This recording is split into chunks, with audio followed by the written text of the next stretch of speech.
Hi, I'm Ruslan. আমি সামিনা, আপনারা দেখছেন বাটা প্রেজেন্স ফিটনেস বাডি। শরীর চর্চা আপনার সুস্বাস্থ্যের জন্য যেরকম প্রয়োজন তেমনি আপনাকে দেবে একটি সুগঠিত শরীর। আপনাদের আমন্ত্রণ জানাই বাটা প্রেজেন্স ফিটনেস বাডির প্রথম পর্বে। শরীর চর্চার ক্ষেত্রে আপনার একটি প্রপার নিউট্রিশন প্ল্যান এবং প্রপার একটা ওয়ার্কআউট প্ল্যানের দিকে খেয়াল রাখতে হবে। ভেবে দেখুন তো, অন্যের জন্য কেনা জুতা আপনার কি ফিট হবে? কখনোই হবে না। তেমনি আপনার ওয়ার্কআউট প্ল্যান এবং ডায়েট প্ল্যান তৈরি করতে হবে আপনার regular lifestyle, regular activity, BMI, weight, height, body fat percentage মাথায় রেখেই। সে সাথেই আমাদের খেয়াল রাখতে হবে প্রপার ইকুইপমেন্টস এবং ওয়েল ব্যালেন্স জুতোর দিকে। আমরা আমাদের ভিডিও সিরিজ 4টা ভাগে ভাগ করেছি। আমরা 2টো দিন আপার বডি দেখাবো এবং 2টো দিন লোয়ার বডি দেখাবো।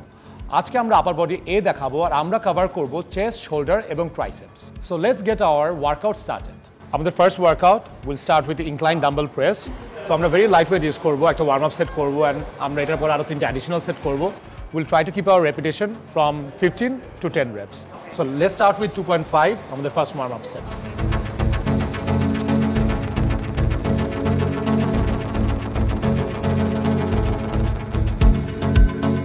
You have to always remember that our eyes should always be looking at the dumbbell, and our প্রত্যেকটা workout, especially whenever we are doing the workout, our range of motion, full range of motion করতে হবে, as well as আমাদের wait যেটা আমরা নিব এটা এমন একটা ওয়েট চুজ করতে হবে যেটা আমরা কন্ট্রোলভাবে পুরো রেঞ্জ অফ মোশন আমরা কমপ্লিট করতে পারবো, সো দ্যাট আমাদের টার্গেটের যে মাসেলগুলি আমরা টার্গেট করছি ওটা যাতে প্রপারলি হিট করতে পারি and proper squeeze and stretch যাতে ওই পার্টিকুলার মাসেলে হয়।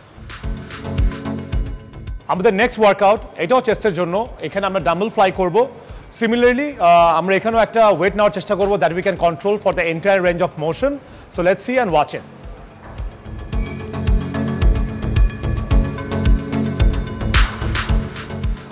It is very important যে আমাদের পুরো রেঞ্জ অফ মোশনে আমাদের একটা প্রপার কন্ট্রাকশন অ্যান্ড স্ট্রেচ যাতে থাকে। We can bring it a bit more down, আর একটু নামাও, and all the way up, and you try to feel a contraction over here and continue it like this.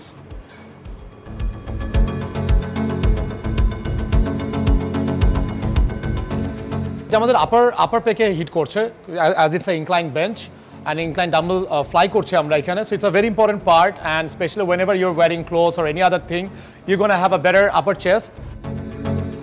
On the next workout for shoulder, we are using shoulder machine press, and এটা repetition আমরা 15 reps করব first set A, and followed by another 2 sets যেটা আমাদের 12 repetition হবে। So let's start. এখানে আমরা full range of motion করব। We'll go all the way up, and আমাদের উঠানোর সময় আমরা একটা পাওয়ার মুভমেন্ট করবো, which will be like 1 second আমরা উঠাচ্ছি, অ্যান্ড নামানোর সময় আমাদের একটু চেষ্টা করবো যাতে আমরা 3 সেকেন্ডস একটা টেম্পো রেখে আমরা নামাই, and will try to keep our elbows a bit forward সবসময়, right, perfect. So machine use করার সময় একটু খেয়াল রাখতে হবে, এক একটা মেশিন এক একটা বডি টাইপের জন্য বানানো হয়, সো আমাদের একটু কেয়ারফুল থাকতে হবে আমাদের ফর্ম নিয়ে specially, so that we don't hurt ourself while doing the workout. And আমরা অ্যাজ ইউজুয়াল খুব কন্ট্রোল ম্যানারে করার চেষ্টা করবো, and will bring it the weight up in 1 second, and নামানোর সময় আমরা একটা 3 সেকেন্ডে নামানোর চেষ্টা করবো। অ্যান্ড অনেকে ব্রিদিং নিয়ে অনেক কথা বলে, বাট আমরা ব্রিদিংটা অনেক সময় ন্যাচারাল রাখি। ব্রিদিং নিয়ে আমি খুব একটা বলি না যে কোন সময় ইনহেল বা এক্সেল করবে, এটা ন্যাচারাল প্যাটার্নে ঠিক হয়ে যায়, but different people have got different opinion, but for me I'd like to keep the breathing all natural. The next workout for our shoulder, আমরা একটা isolation workout করবো। It's for our rear delt, which is like the back part of our shoulder, আমাদের শোল্ডারের back side যেটা আমাদের দেখা যায় পেছন থেকে, ওটা আর খুবই একটা ইম্পর্টেন্ট পার্ট। এটা অ্যাকচুয়ালি আমাদের শোল্ডারটাকে কমপ্লিট একটা লুক অ্যাপিয়ারেন্সটা ক্রিয়েট করতে হেল্প করে। তো আমরা নেক্সট ওয়ার্কআউট শুরু করবো rare machine fly. Let's start. And while doing this আমাদের খুব ইম্পর্টেন্ট, আমরা যখন আমাদের পেছনের মুভমেন্টে যখন আসবে ওইখানে আমরা 1 সেকেন্ড পজ করবো, and while letting it go আমরা 2 সেকেন্ড এটা নামাবো, অ্যান্ড এখানে আমরা 3টা ওয়ার্কিং সেটস করবো, অ্যান্ড আমরা প্রত্যেকটা সেটই এখানে 15 রেপস করার চেষ্টা করবো।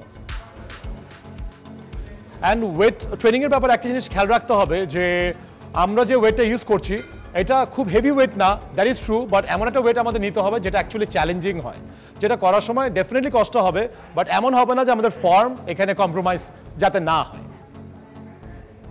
And try to hold it for a second. হ্যাঁ, পিছনে নিয়ে hold, আনো, bring it back, hold, and then let it go. Very good.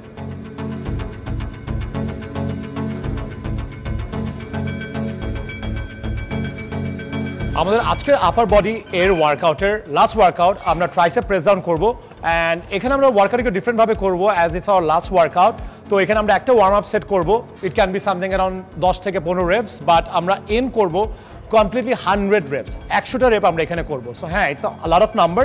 আমরা যেটা করতে পারি এখানে করার সময় আমরা 3টা ব্রেক নিব অ্যান্ড 3টা ব্রেক নেওয়ার সময় আমরা 10 সেকেন্ডের মতো ম্যাক্সিমাম ব্রেক নিতে পারবো। সেটা পুরোটা কমপ্লিট করবো 3টা ব্রেকের মধ্যে, which is like 10 seconds 10 seconds 10 second, and আমরা 100 রেপস কমপ্লিটলি করে আজকের ওয়ার্কআউট আমরা এখানে শেষ করবো। Let's start. So as you can see পুরো ওয়ার্কআউটটা একটা কন্ট্রোল ম্যানারে করা হচ্ছে অ্যান্ড কমপ্লিটলি পুরো ওয়ার্কআউটটা যে ট্রাইসেপসের যে কাজটা, পুরো ট্রাইসেপসে এখানে কাজটা হচ্ছে এখানে। So will be doing it like this and আমাদের এই রেপিটেশন যেটা ওয়ার্ম আপের পরে আমরা 100 রেপস একটা গো ট্রাই করবো। অ্যান্ড হ্যাঁ, অ্যাট টাইম যেটা হচ্ছে যে 30টা রেপস করার পরে আমরা একটা ব্রেক নিব 10 সেকেন্ডের মতন, কারণ it's quite impossible to do 100 reps at one go. So আমরা এটা 3টা ব্রেক নিয়ে ওয়ার্কআউটটা কমপ্লিট করার চেষ্টা করবো। Good going. অ্যান্ড পশ্চারটা একটু খেয়াল রাখতে হবে, পশ্চার সময় we have kept our knees slightly bent and we kept our chest and torso up all the time, so that আমরা ওয়ার্কআউট করার সময় আমাদের লোয়ার ব্যাকে যাতে কোনো ইনজুরি না হয়।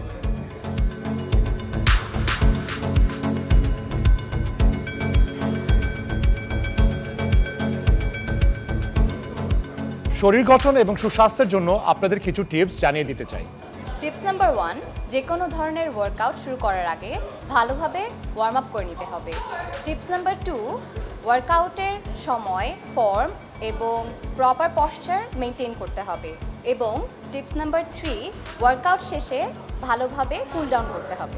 আজ তাহলে এ পর্যন্তই, দেখা হবে আগামী পর্বে। টিল দেন নিজে ভালো থাকুন এবং অন্যদের ভালো রাখুন। বাই।